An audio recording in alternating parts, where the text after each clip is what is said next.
What's good, everyone? Welcome back to the SU Gang podcast, man. It's your boy Mal, joined as always by Austin and Bobby. He was finally back. We're reuniting once again. So today was opening day. We've got a lot to unload, but first, let's have Bobby take the stage. It's been a while, so how you doing, man?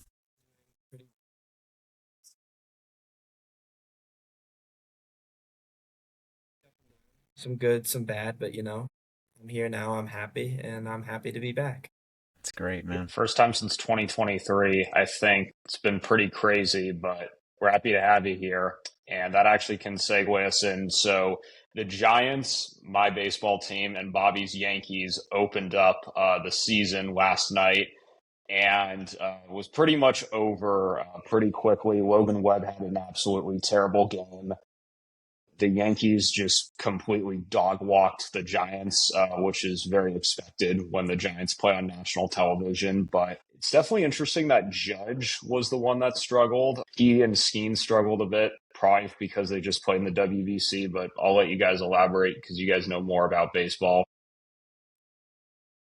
You know, Judge 0 for 5, 4 strikeouts. It sucks, obviously. But everybody else. People were saying, "Oh, the Yankees, they're nothing without Judge." Everybody else was hitting the ball well. They played. You can't really ask for a better start of a season. If your team's gonna win it, all their games 7-0. I'm not gonna complain. Got a good start out of you, Max Fried. Didn't love that Boone pulled him. When he got 2 outs in the seventh, I thought maybe just let him get that last out. But Boone makes these decisions all the time. It's you don't let the you just let the guy finish the inning. It's not like it, but if he allows a base runner, you pull him.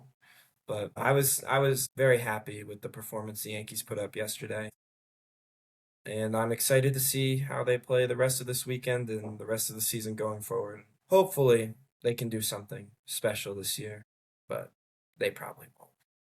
Yeah, I mean, look, man, Aaron Judge, I know he's been getting a lot of criticism lately, but at the end of the day, he is the Yankees franchise, they're not gonna get to where they are without him, right? He got hurt in middle of the season, and they went what 82 and 80, I believe. So yeah, I know he gets the criticism and stuff. He doesn't show up in big moments and all that, but at the end of the day, they don't get to where they are without him because he makes everyone else's job easier. Like I know he didn't do much yesterday, but his presence alone can make anyone's job easier. And, is able to. So that's why he's so important. And I always say this: he's like one of the greatest hitters I've. He's arguably like top 3 greatest hitters I've ever seen in my life. Like it's not even like a debate. Yeah, I'd probably put him at number 2 as far as like the way as far as what I've witnessed. He's just amazing. Honestly, if I'm being honest, I'd probably say I'd put him at number 1 as far as greatest hitters I've witnessed, and then I put Otani at 2, and then Trout at 3. But yeah, I know you got criticism for the WBC, but it was the rest of the offense in that final game didn't do much either. You waited till the 8th inning for a Bryce Harper game tying shot. Did anything? PCA didn't do anything. Roman Anthony didn't do anything. No one. Right, so it's not, you can't put it all on Judge. Also, I don't like that the Padres fucking were like Mason Miller can only pitch in save situations. Dude, you needed Mason Miller in that 9th inning. He's your best fucking guy. He pitches 104. Like I forgot who they put in. I think it was Whitlock or something. Dude, Whitlock's good, but he's not Mason Miller. And he blew the game. I think he was the one that allowed Venezuela to get the go ahead run in the bottom of the 8th. yeah. I mean, I know Mason Miller didn't come in, but I would maybe have put Mason Miller in for the 8th and 9th inning, and then you take your chances in the 10th. Yeah, take your chances. You got another starter, maybe. That's why I kind of wish Scooble didn't opt to play one game. I know it's optional. I know. To these guys, the MLB career matters more. They're getting paid by these MLB teams compared to the country they're playing for.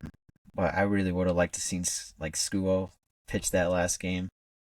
But again, I'm not gonna blame the pitching too much. The offense was bad, even in the DR game, which we kind of did get a little lucky because the ABS system wasn't implemented. Yeah, That was a bad call. I'm not gonna lie, but that was a really bad call. DR they stranded so many runners that game. So like it's Yeah, not all just the umpire's fault. Like they Well, stranded. I'm not surprised. Sorry, Mal. I'm not surprised Scooball opted out of the WBC with Scott Boras being his agent, and He's Scott terrible. Boras. He's Yeah. terrible. I get, wanting to get your clients as much money as they can, but my God, it just every time it's like he puts out these absurd contracts. The fact that, I don't know, just some of the Boba getting $42 million a year. I don't know if if Boba is his agent, but Boba good, but not $42 million a year good. Granted, it's a shorter contract, but to me, the way I think about this is that these shorter contracts, if they don't play well, they really can come back and hurt these players, especially when they get in their 30s. Yep. I guess one thing you could say that's fortunate for them is baseball, we don't got no salary cap or salary floor. Now it's not fortunate for these smaller market teams, but with not having one, I always want the Cubs to like take advantage because we're one of the biggest fucking markets out there. And I do kind of get frustrated that we don't. But recently we made some moves. Actually, I think it was yesterday or Tuesday we extended PCA, and then today we extended Nico Horner. I want to talk about PCA real quick. I love this guy, and obviously it's Cubs bias, but dude, he in interviews has said like that he's willing to take pay cuts to you know get the team around him to be better. He's not willing to make fucking break the whole fucking market for his position. We paid him like 6 years, 150 million, so that's like under 20 mil a year. That's great value, especially for a guy who's gonna put up a 30-30 season. Gold Glove defense. Just, I mean, we need more players like that, and it kind of pissed me off when Kyle Tucker left, and I kind of expected him to leave, but dude, 60 million a fucking year is insane. And I like Yeah, that's nuts. He got 60 million. listen, he's Oh good, my but holy gosh. crap. Sorry, I'm just watching this Texas game. They just got an and one call, and they're gonna go to the line to shoot one shot to tie. Shit, there's 11 seconds Uh, left. and Wow. Iowa, no, nine-seeded Iowa just beat Nebraska, so pretty cool that a nine Wow. going to the Well, Elite my Eight. bracket, dude, my bracket's already cooked. I was in the 95th percentile, I want to say, for the first round. I got VCU over UNC right, and I didn't get High Point right, but I had a feeling they could pull off the upset. But there's one more, two more. Actually, yeah, Texas too. But Thought yeah, now I'm just cooked. I picked Nebraska. I definitely picked Purdue. My only main redeeming trait now is if Arizona goes to the finals, but we'll see. It's tough. so But hey, good March Madness though. Like there's really Yeah, for amazing real. games. It's tied. unfortunately, my team is too terrible, and our head coach was beyond incompetent this season with a solid roster that we had to fire Red Autry. We made the first four, but like one of our players, I think Edwards, he didn't play and we knew he wasn't starting, so we ran a double center lineup with this true center Toombs that I really liked. I like to call him the Tombstone because his name like is Thonbs. But we thought he was going to come in later, and he never did. And that's kind of a controversy with SMU right now. It's like, did they basically say that to get some sway from the committee to really get in there? But yeah, that game was just depressing. We got our ass kicked from the start, and then we came back, tied 59, and then they just outscored us 21-7. And I just shut it off from there. Like, I just knew it was over. So frustrating, but at least our team is better than it used to be.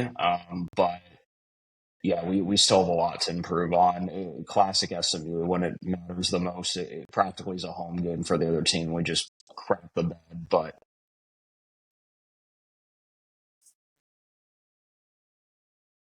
Dude, it came close, and Jerry McNamara yeah, laid on Syracuse. well, And it's really funny because that guy I heard he didn't sub out really any of his starters. Like the sixth man was just yeah, waiting there, and that just reminds me of Tibbs, yeah, Tibbs no, style. God, it was a good effort for Sienna. Yeah, like I get it's Duke, but Oh my like gosh, you could they have played got a it little to fall. smarter. Holy crap! With I don't even know, point Shoot, 7 seconds. live of the UT and Purdue game. There's a second left. Purdue won 79-77. Wow, what a game. God damn.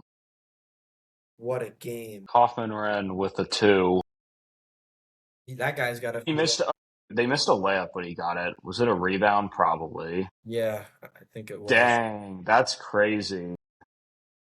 That sucks. I wish Texas won. Great season for them, though. Yeah. Oh, that's heartbreaking. Illinois, Houston, 905, and then Arizona, Arkansas, 855. Those are more the top seeds, but I think those could still be entertaining. That's going to be cinematic. Houston is a really good team, and Arizona is too. I think the Big 12 is the best basketball conference this year. I mean, you have Iowa State too, which is another big contender. Just crazy. Houston is going down.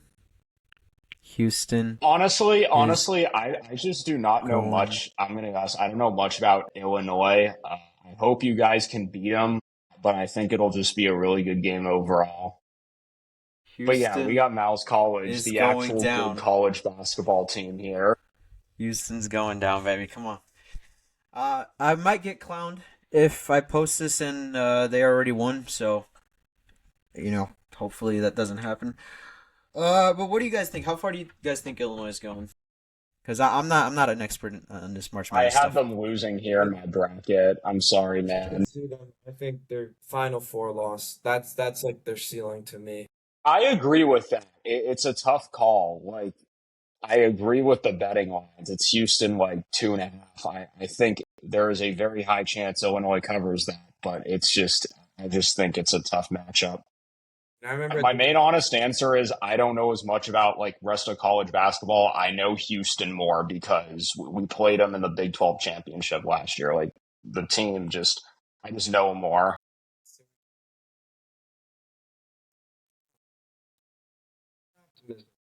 obviously never should do that with a Red Autry led team. But they were and they almost beat them. It was they lost in overtime 78-74, but God, and then they beat Tennessee at home, number 13 ranked Tennessee, and I thought maybe they'll actually be good. And then they lost to Hofstra, and then I knew the season was over.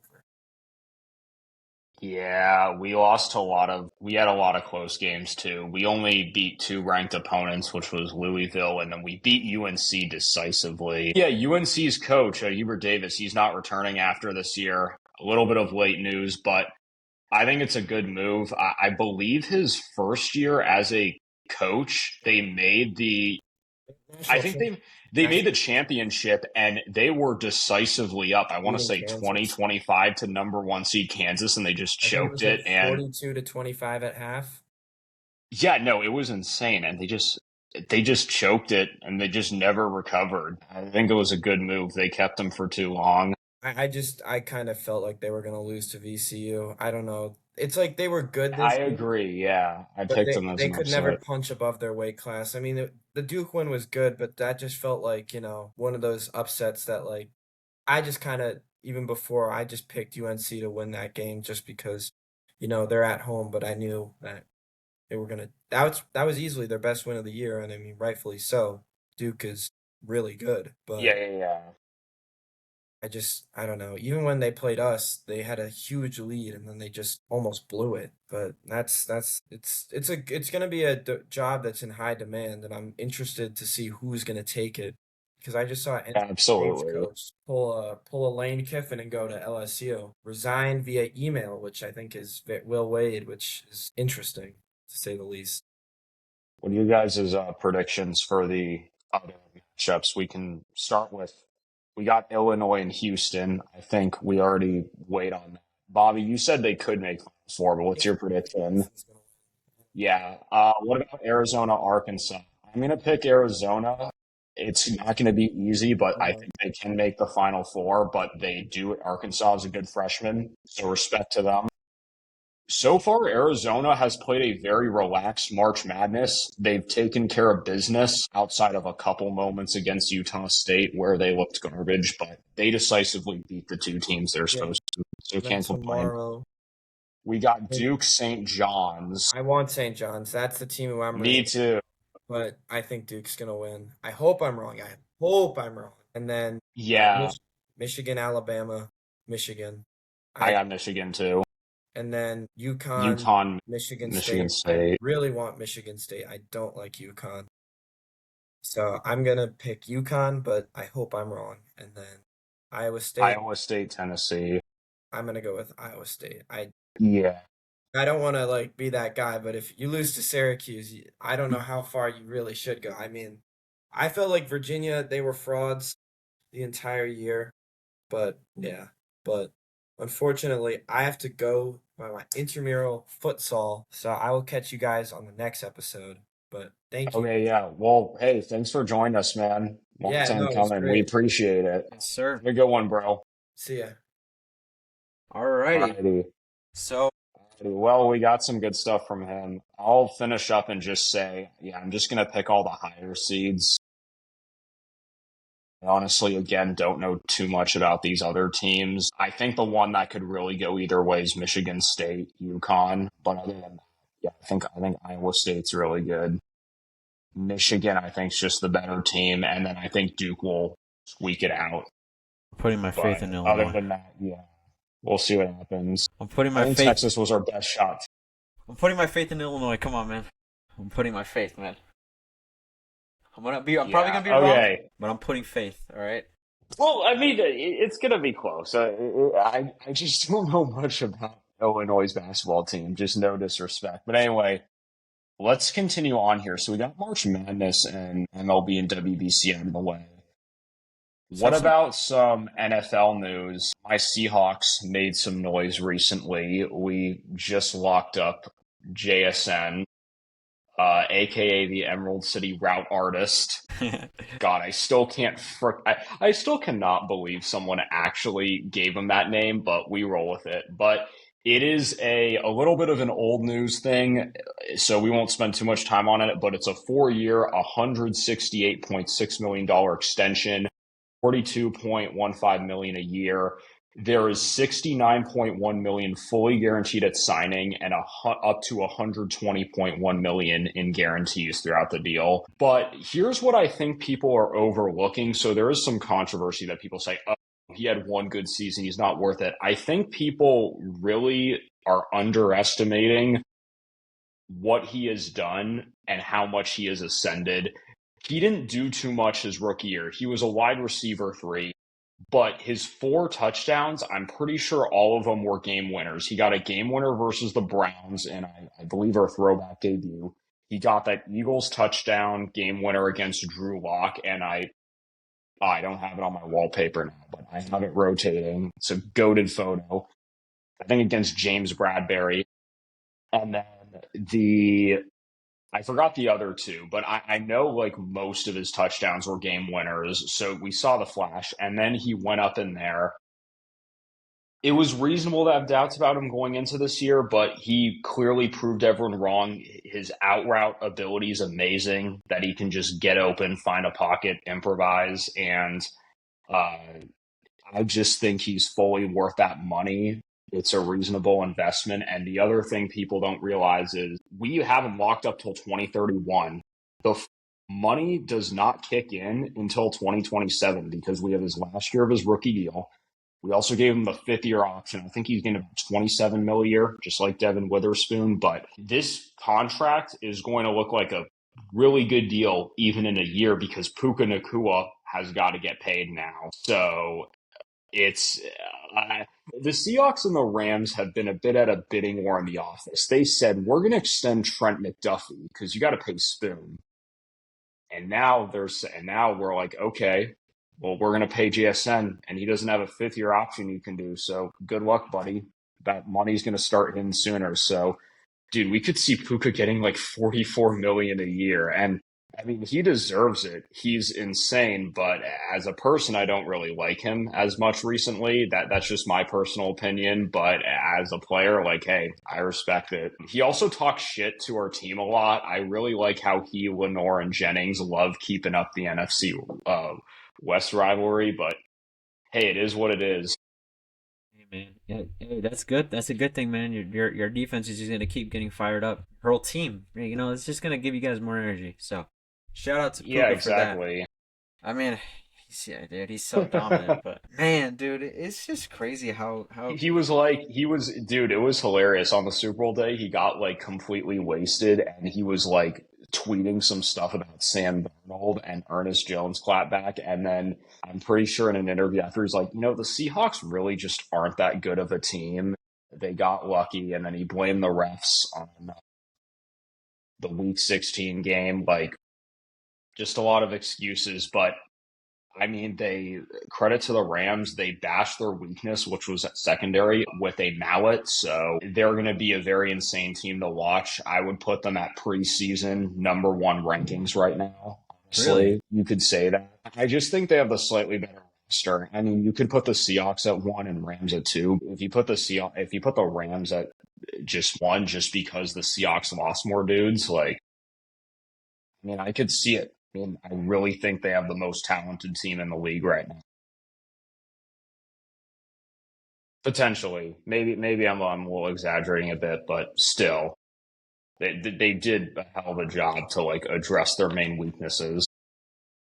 Yep. Any other recent news we got going on? I believe Brian Robinson. So we got two B Robinsons as running backs on the Falcons. On the Falcons, we're gonna get some tragic fantasy football accidents this year, like with the second overall pick. I got B Robinson. Be very Wrong funny. guy, man. Wrong guy. That'll be very interesting. He's actually a solid guy to have on the bench, honestly. Like, it's not a bad pickup at all, but good for him. I originally wanted the Seahawks to consider signing him, but is what it is. Good pickup for Atlanta. And I forgot who else is there. I was thinking we could maybe talk about a few draft needs because I've been thinking about that a bit, and I think there's definitely some interesting topics regarding our running back room. Killer Witherspoon, he signed with the Commanders. Najee Harris had a meeting with the Seahawks today, so I wonder what you think about that. And as far as other stuff goes, it hasn't been too crazy lately. But yeah, I mean, Joe Flacco resigned. Mostly just know my team. Joe Flacco resigned with the Oh, Bengals. yeah. Saints signed Zach Wilson. Oh, yeah, that. Yep. I don't think he's gonna be competing with Tyler Shuck. I really like Tyler Shuck. I really do. Big fan of him. This year. Credit to him, man. I mean, he kind of reminded me of Michael Penix initially, just an older prospect, a little bit injury prone too, but hey, he's come out swinging. ETN will really help him on offense, especially for help. Let's see. Oh yeah, Najee Harris. Honestly, I at first was like, okay, I liked him as a running back too, but now to think about it, I'm fine if we don't get him. I really think there is a high chance Seattle tries to address the running back situation in the draft. Both the Notre Dame running backs are heavily mocked in the top 2 rounds. I forgot his name, but I could see us taking him with either the 32nd pick, even though it's not the first choice, or we just get him in the second round if he falls to us, because Emmanuel Wilson did really well last year when he needed to step up. I think him, Helani, and Kenny McIntosh is not the worst running back room. Najee Harris as another body would definitely be nice. And then when Zach Charbonnet comes back, like, that's not a bad room. But if especially we get that Notre Dame running back, I really think it's not that bad of a situation, and everyone's like over catastrophizing. So I think that's interesting. But my main wish list is corner for the 32nd overall pick, and my top guys are AJ Terrell's brother out of Clemson. Chris Johnson out of San Diego State could be pretty good too. He met with us a lot. Both sides seem to like him. And then also, oh my God, his name's blanking on me now, but I think I'll get back to you. I'm blanking. But point is, there's like a few good corners who could really fall. So I think a guy like that could substitute for Woolen would be good. And then running back's my second choice. Later in the draft, we could get guard or safety, get an Anthony Bradford replacement. But overall, like, I think outside those two and D-line, like guard, safety, D-line can really just be depth pieces. We have a really good roster that's coming back. We lost some guys, but we weren't going to keep everyone. Overall, pretty satisfied. I just Yeah. think running back and cornerback are the big questions you got to think about. Yeah. I feel the same with the Bears. Well, not running back wise, just like off season wise, we've lost so many guys. Haven't really done much to replace. I guess the defense. This draft is going to be very defensive heavy, I believe. Oh, we got a whole fucking defense to fill. Because, dude, oh man, all it's been is loss after loss after loss for us this offseason with guys just coming off the books. And I get it. Our defense wasn't the best, all right? We were turnover heavy, but we allowed a bunch of yards. We couldn't get any sacks besides Montez Sweat. I'm a little worried. I'm a little fucking worried. I've said this every episode, but I'm starting to I'm starting to panic a little bit, man. We need a safety. We need a corner. We need another pass rusher. We need another D tackle. Dude, our draft better be full defense and defense only. Maybe get another receiver, but man, maybe I don't think that really matters O that line much. means that outside, like maybe a late draft receiver, which doesn't have any pressure to step up. Because again, we talked about the BJ thing before, Yeah, and like it's you fine. guys are fine with those main two, but like outside of that, like you feeling good about the O line. Oh yeah, Tight our O ends are line. obviously pretty good about. Like, okay, Okay, I will be honest. Maybe later draft a center. I'm cool with Garrett Bradbury for now, but since Drew Dahlman retired, that just makes everything so much more difficult. I mean, dude, respect Drew Dahlman. It's his decision. Maybe he's trying to protect himself from injuries, but I just want to. I don't know, man. Like it made things a lot harder than they needed to be. So I mean, draft a center in the late and day 3 or something. Maybe develop him. But our O line was one of the best in the league last year, which is not something you see from the Bears. Which is why they were so good last year, because they did the things that they're not good at and were good at it. Crazy how that works. I remember the corner now. Brandon Cisse. I'm probably completely butchering that last name, but out of South Carolina. He played with Nick Eamon and I like South Carolina defensive players. Obviously, Nick's really good. Thomas Jones from South Carolina. South Carolina is a very good SEC school that produces good defensive players. So, absolutely love him. Again, Job, we signed him to a 3-year, $24 million deal. Him and Stone, again, Job's a really good corner, but I really do not feel comfortable if we don't try to address that position once more. Again, just substitute for Woolen. Woolen, I figured he'd leave because I don't think he fully fits McDonald's scheme. I don't think he was worth a really big extension, so it made sense we let him go. But another guy who can maybe more fit as a zone physical guy, which is what McDonald's defense seemed to revolves around.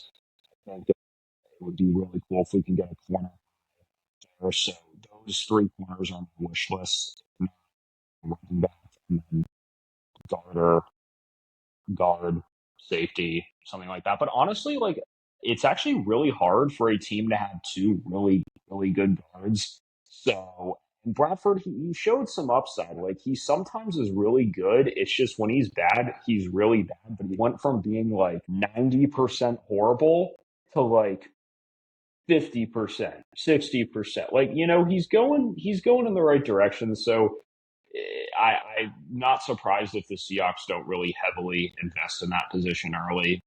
I really don't think it's a bad thing either. I think our new OC can really bring some more of the same heavy tight end form sets that Clint Kubiak brought. So I think in terms of blocking, it's not like we're in a horrible O line. It's nowhere near what it was in the Russell Wilson days. It's still a very, very set offensive line. Charles Cross and Abraham Lucas have been locked up for the long term tackle, which is arguably, I'd say, the most important position in a lot of ways. But yeah, no, another corner is important, especially because we're playing Puka Nakua, Mike Evans, those guys, Devontae Adams, like twice a year. It's not fun. I think Ricky Pearsall can still really be something, a bit of a breakout So yeah, we just really can't be strong. But if Marvin Harrison becomes something, Michael Wilson also had a pretty good year last year. Like we have some receivers, we got some receiving threats in the NFC West. Yeah. Oh, tell me about it. Oh my goodness, it's crazy. I mean, I guess the only non-threat.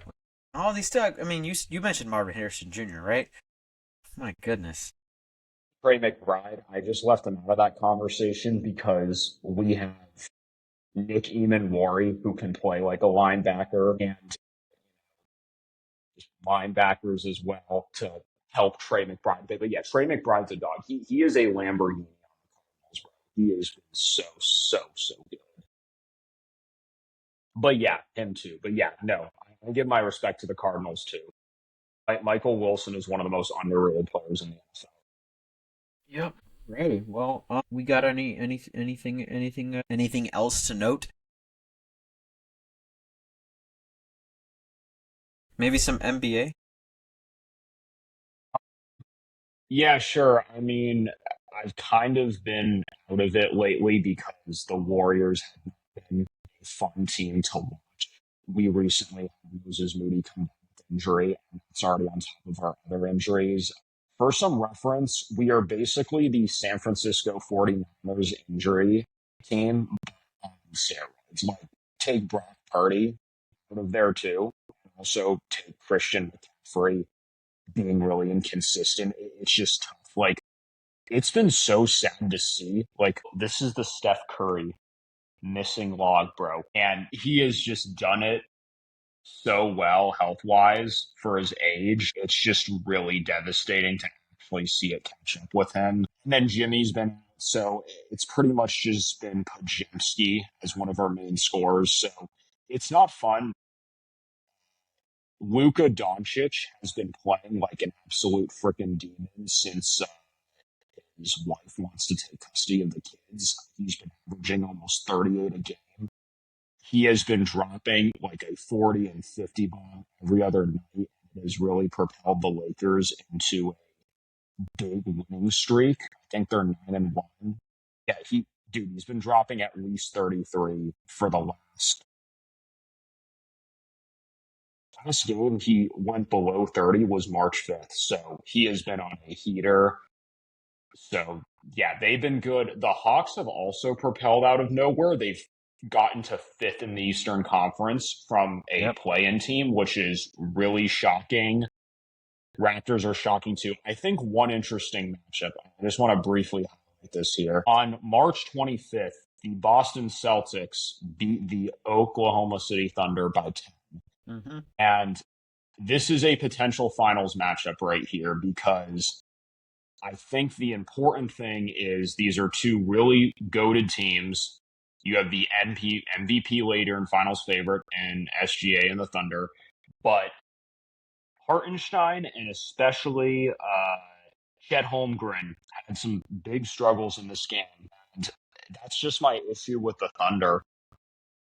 Chet Holmgren has been way too inconsistent in games he should dominate when it matters, and he's a very good defensive guy. His offense is too inconsistent, and there has been multiple times where the lights have not been the brightest. So the Thunder are still, the favorite, but it's just a bit of a concern. And what's also entertaining about this matchup is both these teams faced at full strength, which in the NBA regular season is not really a common thing. So it's been pretty good. Tatum's also been back, but Jaylen Brown has been the MVP of this team. The bench has also been quite good. They always find like a sixth or seventh, just do really well. So yeah, we could see the Celtics, the Thunder face off again. And yeah, Thunder, they're also slowly losing their West lead. They're 2 games now of the Spurs. It used to be a lot more decisive. So it's just interesting. Yeah, we're seeing a couple really good teams rise up. So yeah, sorry for my rant there, but that's pretty much what I just know about the NBA. I don't really watch the games really as often because again, it just isn't fun for me. It's not enjoyable for me to actually watch them. But yeah, overall, very excited for the playoffs. Should be incredibly entertaining. Yeah. Yeah, man. I see the Warriors are. I mean, I'm not the biggest basketball knower, but I see the Warriors are in a play-in spot right now against. I believe I think it's gonna be against the. seed. I forgot who it's. Seed. Yeah, but like I forgot who that ninth seed was. Yeah, I just have it open. This is what happens when I close my apps that I literally have for notes. It would be the Blazers, the Trailblazers. Don't know much about them. Here's the problem with the Warriors. They should just commit to the damn tank. Like, you have all your guys injured. You needed to. This is my problem with the Warriors. They needed to really. They had a couple moves where they really could have been set up for the future well, and they have not done it. And I'm not going to go on a whole rant, but basically at this stage, you're going to be stuck as a mediocre team where you can't really get a really high draft pick again. You just got to commit to the tank this year, at least try to get a better pick. So I wish they honestly started losing more games. We can beat teams. Just frustrating. But very excited for the NBA playoffs. I really want to see a Spurs Thunder Western Conference Finals. Wemby is just an insane player to watch. He is not a human, so that will be crazy. Rivalry's been good, so yeah, we'll see what happens. And also, the Pistons, Cade Cunningham got that injury, so I think if he's really out, that's going to derail their chances at the finals, and they have the one seed in the East for a very long time. So we'll see what happens there. Any final thoughts? We pretty much got everything out the way now, or everything planned out the way. So, anything else you want to? A few things about the MLB opening day. Anything interesting? Cubs lost. We got dominated. Matthew Boyd, he played good for the first 3 innings, 7 strikeouts, only allowed 1 earned run, and then the 4th inning he just, I don't know, he just forgot how to play baseball, and then that pretty much lost us the game. We couldn't capitalize with runners in scoring position. We were able to get some offense going, but we just couldn't capitalize on opportunities. And the starting pitching's been a little bit concerning ever since spring training. We have good pitchers, and we have a lot of depth. And the thing with the Cubs is what makes them good is that they have such a high floor. They're not like the flashiest team, but they have a high floor. They're a hard team to sweep. They're not exciting to watch if you're a casual, but they're gonna get the job done. They have guys who know how to do their job. So, it'll still be a good year. One game shouldn't define, whole season, obviously, even though we love to overreact around here. But, yeah, man, we'll bounce back. I will be going to the Cubs game on Sunday. I actually got my tickets. I believe it was yesterday or Tuesday, so I'm really excited. Who's it against? Still the Nationals.